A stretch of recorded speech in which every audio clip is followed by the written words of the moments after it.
तो चलिए शुरू करते हैं। पहला क्वेश्चन है, किसने कहा था इतिहास विज्ञान है ना कम ना ज़्यादा। तो चार ऑप्शन आपके सामने हैं, कलिगवुड, हेरोडोटस, ब्यूरी और एक्टन। तो इसका सही जवाब है ऑप्शन सी, ब्यूरी। जे ब्यूरी एक आयरिश इतिहासकार थे और इन्हीं का प्रमुख कथन है कि इतिहास विज्ञान है ना कम ना ज़्यादा। दूसरा क्वेश्चन है, हड़प्पा संस्कृति की जानकारी का मुख्य स्रोत क्या है। चार ऑप्शन है इसके, मोहरें, शिलालेख, पुरातात्विक खुदाई या लिपि। तो इसका सही आंसर है ऑप्शन सी, पुरातात्विक खुदाई। ये मुख्य स्रोत है। इसके अलावा मोहरें भी मिली हैं, शिलालेख नहीं मिले, और लिपि मिली तो है लेकिन उसको पढ़ा नहीं जा सकता, तो इससे कोई हेल्प नहीं मिली। तो जो मुख्य स्रोत है वो है पुरातात्विक खुदाई। तीसरा क्वेश्चन है, मानव समाज विलक्षण है क्योंकि वह मुख्यतः आश्रित होता है। मानव समाज विलक्षण है, विलक्षण मतलब अनोखा या फिर अद्भुत या सबसे अलग है। तो वो क्योंकि किस पे आश्रित है वो। तो चार ऑप्शन आपके सामने हैं और इसका सही जवाब है ऑप्शन ए, संस्कृति पर। तीसरा प्रश्न है हमारा, लेखन कला की उचित प्रणाली विकसित करने वाली सर्वप्रथम प्राचीन सभ्यता कौन सी थी जिसने लेखन प्रणाली को विकसित किया। तो चार ऑप्शन आपके सामने हैं और इसका सही जवाब है ऑप्शन बी, सुमेरियन सभ्यता। ये पहली सभ्यता थी जिसने लेखन प्रणाली को विकसित किया था।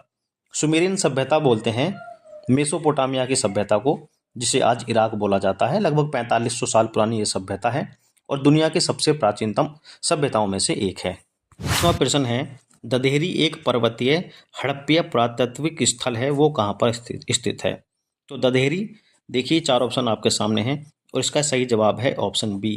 ददेहरी जो है वो पंजाब के फतेहगंज जिले में स्थित है और यहाँ पे जो पुरातात्विक चीज़ें मिली हैं वो बर्तन मिले हैं, छपे हुए बर्तन, जिसको बोला जाता है चित्रित मृत भांड।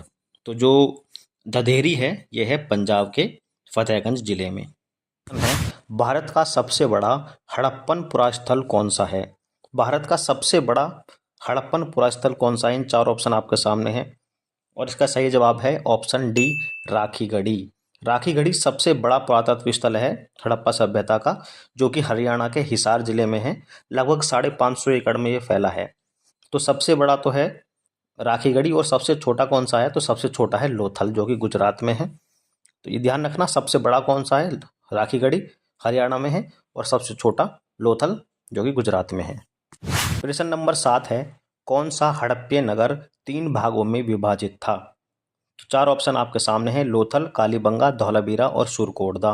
तो कौन सा नगर था जो 3 भागों में विभाजित था। तो इसका सही जवाब है ऑप्शन सी, धौलावीरा। ये 3 भागों में विभाजित था। पहला था दुर्ग, शहर का सबसे ऊपर का और सुरक्षित स्थान था जिसे दुर्ग कहते थे। दूसरे नंबर पर था मध्यनगर, दुर्ग का निचला हिस्सा था और शहर के मध्य में आता था, इसको बोला जाता था मध्यनगर। तीसरा था निचला स्थल, ये शहर का सबसे नीचे का हिस्सा था जिसको बोला जाता था निचला स्थल। तो ये 3 भागों में विभाजित था धौलावीरा। 8वां प्रश्न है, हड़प्पा में मिट्टी के बर्तनों को रंगने के लिए सामान्यतः कैसे रंग का उपयोग किया जाता था। चार ऑप्शन आपके सामने हैं, लाल, भूरा, पांडु या सफेद। इसका सही जवाब है ऑप्शन ए, लाल रंग का प्रयोग किया जाता था। 9वां प्रश्न है, निम्न में से किस स्थान पर डबल बरियल के प्रमाण मिले हैं। डबल बरियल होता है युगल समाधान, मतलब कि सबों को जो है वो जोड़े से दफनाया जाता है। पति पत्नी हो सकते हैं, वो उनको एक साथ दफनाया जाता था। तो ये जो प्रमाण मिले हैं ये कहाँ पर मिले हैं। चार ऑप्शन आपके सामने हैं, बनावली, धौलावीरा, लोथल और सुरकोटदा। तो युगल समाधान के साक्ष्य मिले हैं लोथल में। लोथल कहाँ पर है, गुजरात में। हमारा अगला क्वेश्चन है, निम्न में से किस युग को चारकोलिथिक युग कहा जाता था। तो चारकोलिथिक युग किसे कहा गया है।